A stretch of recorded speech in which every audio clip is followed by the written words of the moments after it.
तो गाइस हम लोग आज सिंगरौली स्टेशन पे हैं क्योंकि आज हम सभी अपने दोस्तों के साथ हम लोग जा रहे हैं बाबा भोलेनाथ की नगरी देवघर में, जो कि झारखंड में पड़ता है। और यहाँ से हम और हमारे जो दोस्त लोग हैं सब स्टेशन पे हैं और हम लोग सभी लोग अभी इसी ट्रेन से बैठ के, रिजर्वेशन है जो कि हम सभी दोस्तों का, हम सभी लोग निकलेंगे देवघर जो कि झारखंड में है, बाबा वैद्यनाथ के दर्शन के लिए। और जब हम लोग अपने दोस्तों के साथ आगे बढ़ते हुए जाते हैं, कुछ दोस्त पीछे अपना सेल्फी ले रहे हैं और हम आगे बढ़ते हुए अपने ट्रेन की ओर जा रहे हैं। और देखते ही देखते हम धीरे धीरे आगे बढ़ते हैं और लगता है कोई पीछे से इशारा कर रहा है, इसलिए मैंने हल्का सा पीछे मुड़ के देखा, जो कि कोई इशारा नहीं था। मैंने आगे बढ़ते हुए देखा तो कुछ दोस्त फ़ोन पे लगे हुए थे, जो कि मेरे को हेलो हाय करते हुए फिर हम लोग सभी लोग ट्रेन में बैठ गए और ट्रेन यहाँ से निकल दी आगे के लिए।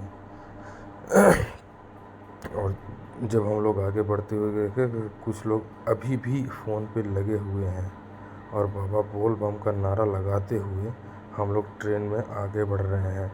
ट्रेन में आगे बढ़ते बढ़ते मैंने खुद को आईने में जाके देखा, क्या ही स्मार्ट लग रहा था मैं बाबा भोले का ड्रेस पहन के।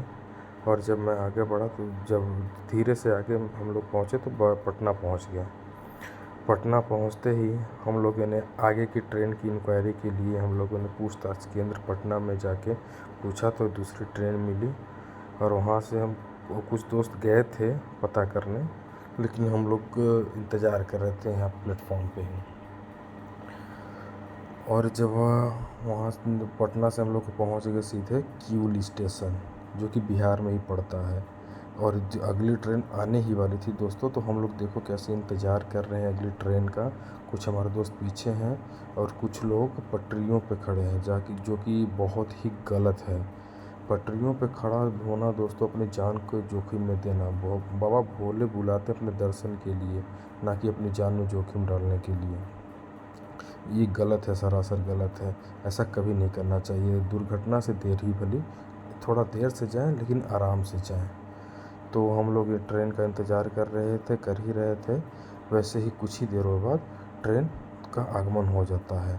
ट्रेन आई और हम लोग ट्रेन में रुकने का इंतज़ार कर रहे थे। रुकते ही हम लोगों ने एक अपना थर्ड एसी, सॉरी गलती हो गई, थर्ड एसी नहीं, हम लोग फर्स्ट एसी में ट्रैवल किए। लेकिन अभी तक ट्रेन चल रही है। जैसे ट्रेन रुकी हम लोग तुरंत वहाँ से फर्स्ट एसी के कोच में घुसे, जो कि हमारी रिजर्वेशन नहीं थी, लेकिन हम लोगों ने चालू टिकट लिया था। इसके वजह से ट्रेन में इतनी भीड़ थी कि किसी तरह बहुत मुश्किल से हम लोगों को जगह मिला। फिर भी हम लोग को बाबा के पास जाना था। हम लोग मशक्क़त के बाद ट्रेन में चढ़े और चढ़ के हम लोग पहुँच गए बिहार के सुल्तानगंज में, जहाँ से हम लोग गंगा माई के दर्शन करेंगे। पूजा करने के बाद वहाँ से जल उठाएंगे। ये सुल्तानगंज का मेन गेट है दोस्तों। और हम लोग आगे बढ़ ही रहे थे, बढ़ते बढ़ते हम लोग स्टेशन के बाहर आ जाते हैं। सारे दोस्त कुछ आगे कुछ पीछे ऐसे चल रहे थे, सब लोग नंगे पाँव थे।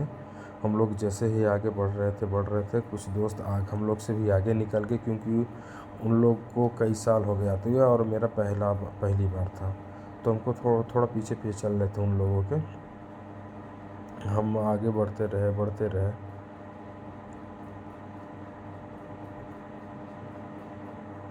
धीरे धीरे अपने दोस्तों के साथ आगे जा रहे हैं। ये जो पीछे जो दोस्त दिख रहा मेरा विकास दोस्त है। और हम लोग आगे जैसे गए मार्केट के अंदर घुसे तो हम लोगों को एक रुकने का बहुत अच्छा ही जगह मिला, जहाँ पे सारे सामान मिल रहे हैं। और 20 रुपये पर पर्सन के हिसाब से सोने का व्यवस्था था यहाँ पे। और सोने का व्यवस्था ठीक ही था। और यहाँ पे लैट्रिन बाथरूम की भी व्यवस्था थी, कोई दिक्कत था नहीं वैसे। तो हम लोग वहाँ से निकले और हम लोग पहुँच गए गंगा घाट। और ये देखिए सुबह सुबह का नज़ारा, सूर्य का क्या ही खूबसूरत दृश्य है। सूर्य को कि देखते ही रहे फिर हम लोग। और यहाँ पे गंगा पे अभी नवनिर्माणित काम चल रहा है, जो कि है गंगा के ऊपर पुल बनाने का, जो कि भी पुल अच्छे से बना नहीं है। ये देखिए सूर्य को और नज़दीक से देख लीजिए।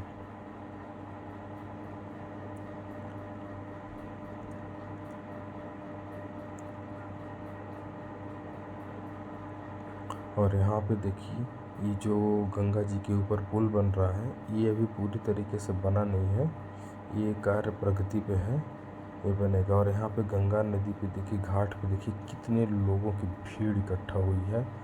ये टोटल लोग जाएंगे बाबा जी के दर्शन करने। सारे लोग यहाँ से जल उठा रहे हैं। जल उठाने के बाद अपने अपने जल की पूजा कराएंगे सारे के सारे लोग। और ये हमारे दोस्तों का, ये देखिए कांवड़, और ये हम लोग का जो बैग दिख रहा है चैन वाला, ये है वो पिट्ठू, जिसको मैं और मेरा दोस्त एक विकास, हम दोनों ने लिया है। कांवड़ हम लोगों ने नहीं लिया है। हम लोग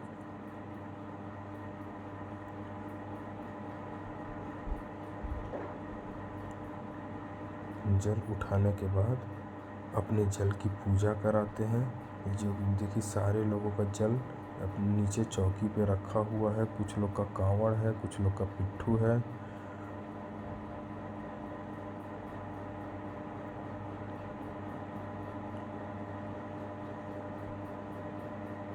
पूजा कराने के बाद हम लोग पहुंच जाते हैं पैदल यात्रा पे, जो कि पूरा पड़ता है 120 किलोमीटर का। हम हमारे दोस्त जो कि साथ चल रहे हैं, कुछ लोग आगे चल रहे हैं।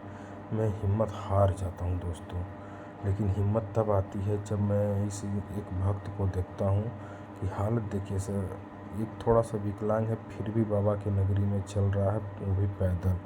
तो वहाँ से हिम्मत और आती है। बाबा हम लोग को बुलाते हैं और तुरंत मैं अपना कपड़ा उतार के सैंडो गंजी पे आ जाता हूँ और वहाँ से फिर पैदल जो चलना स्टार्ट करता हूँ। 120 किलोमीटर पैदल चलते चलते हालत तो ख़राब हो ही जाती है, लेकिन कोई बात नहीं, अच्छा लगता है। फिर हम लोग एक पंडाल में पहुँचते हैं जो कि बहुत लंबी लाइन लगी थी।